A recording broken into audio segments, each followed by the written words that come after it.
குவைத்தின் Mangaf பகுதியில் உள்ள அடுக்குமாடி குடியிருப்பில் பயங்கர தீ விபத்து. 40 இந்தியர்கள் உள்பட 49 பேர் பலியான கோரம்.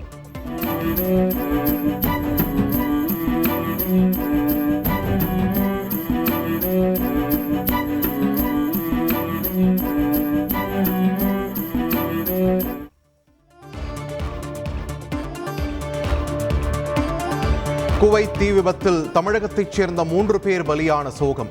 நாகை, மயிலாடுதுறை மற்றும் ராமநாதபுரம் மாவட்டங்களைச் சேர்ந்தவர்கள் என்று தகவல்.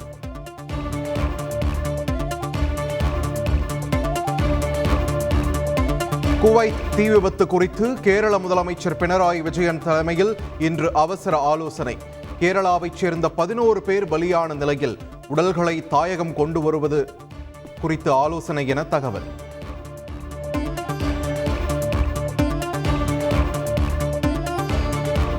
குவைத் தீ விபத்தில் உடல் கருகி உயிரிழந்தவர்களை விட மூச்சு திணறி உயிரிழந்தவர்களே அதிகம் என அதிர்ச்சி தகவல். பலியானோரின் உடல்களை அடையாளம் காணும் பணிகள் தீவிரப்படுத்தப்பட்டுள்ளதாக தகவல்.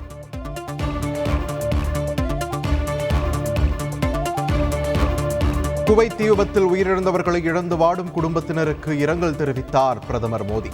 உயிரிழந்த இந்தியர்களின் குடும்பத்தினருக்கு தலா 2 லட்சம் ரூபாய் நிவாரணமும் அறிவித்தார்.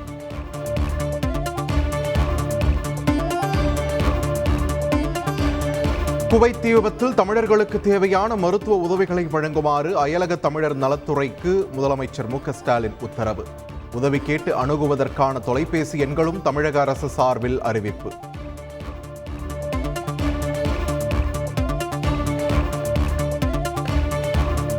குவைத் தீ விபத்து தொடர்பாக அந்நாட்டு வெளியுறவுத்துறை அமைச்சர் அப்துல்லாவுடன் மத்திய வெளியுறவுத்துறை அமைச்சர் ஜெய்சங்கர் பேச்சு. நிலைமையை நேரில் ஆய்வு செய்வதற்காக வெளியுறவு இணை அமைச்சர் கீர்த்தி வர்தன் சிங் குவைத் விரைவு.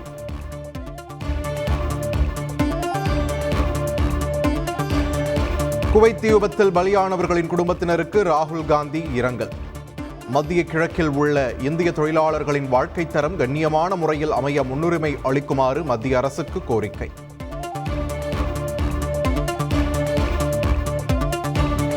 குவைத் தீ விபத்தில் உயிரிழந்த இந்தியர்களின் உடல்களை தாயகம் கொண்டுவர நடவடிக்கை எடுக்க வேண்டும்.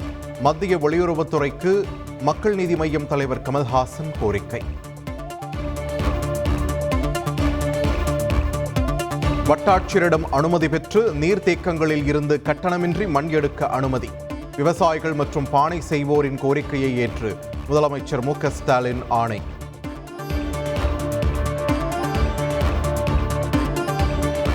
மணல் கொள்ளையில் ஈடுபடுவதற்காகவே ஆறுகளில் தடுப்பணை கட்ட திமுகவும் அதிமுகவும் மறுக்கின்றன. பாமக தலைவர் அன்புமணி ராமதாஸ் குற்றச்சாட்டு.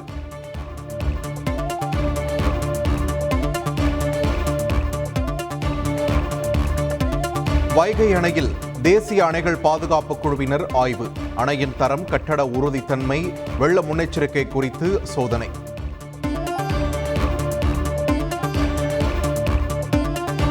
மக்களவைத் தேர்தலில் பிரதமர் பேச்சை நிராகரித்து குடும்ப அரசியலுக்கு மக்கள் முழு ஆதரவு அளித்துள்ளதாக திமுக அமைப்புச் செயலாளர் RS பாரதி கருத்து. மோடி அமைச்சரவையில் 50 எம்பிக்கள் வாரிசுகள் என்றும் பேச்சு.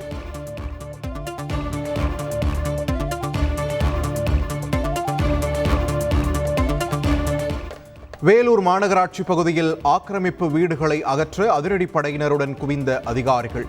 வீடுகளுக்குள் இருந்தபடி கதறிய மக்கள். தர்ணா போராட்டத்தில் ஈடுபட்டதால் திரும்பிச் சென்ற அதிகாரிகள்.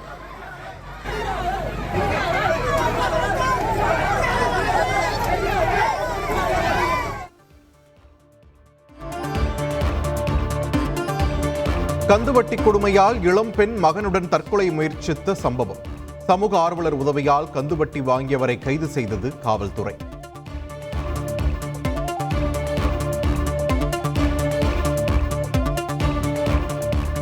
தஞ்சை மாவட்டம் பூதலூரில் காணாமல் போன குழந்தை 3 மணி நேரத்தில் மீட்பு.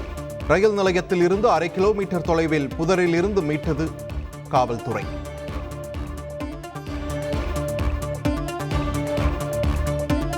உத்தரப்பிரதேசத்தில் அடுக்குமாடி குடியிருப்பில் பயங்கர தீ விபத்து. தப்பிக்க முடியாமல் சிக்கிய 5 பேர் உயிரிழப்பு.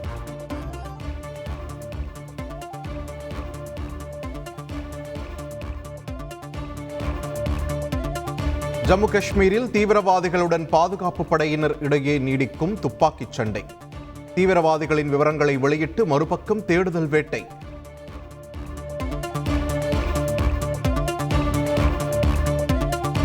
சென்னையில் நள்ளிரவில் 1 மணி நேரத்திற்கும் மேலாக கொட்டி தீர்த்த மழை.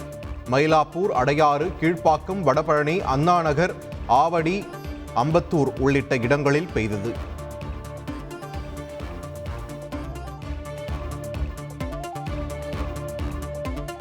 நெல்லையப்பர் கோவிலில் ஆணித் திருவிழா கொடியேற்றம். அதிகாலையில் நடைபெற்ற கொடியேற்ற விழாவில் பக்தர்கள் தரிசனம்.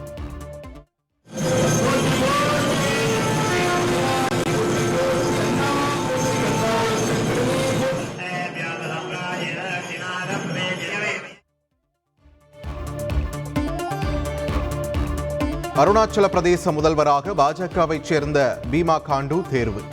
இன்று நடைபெறும் பதவியேற்பு விழாவில் 3வது முறையாக முதல்வராக பதவியேற்றுக் கொள்கிறார். அமித்ஷா உள்ளிட்ட மேலிட தலைவர்களும் பங்கேற்கின்றனர்.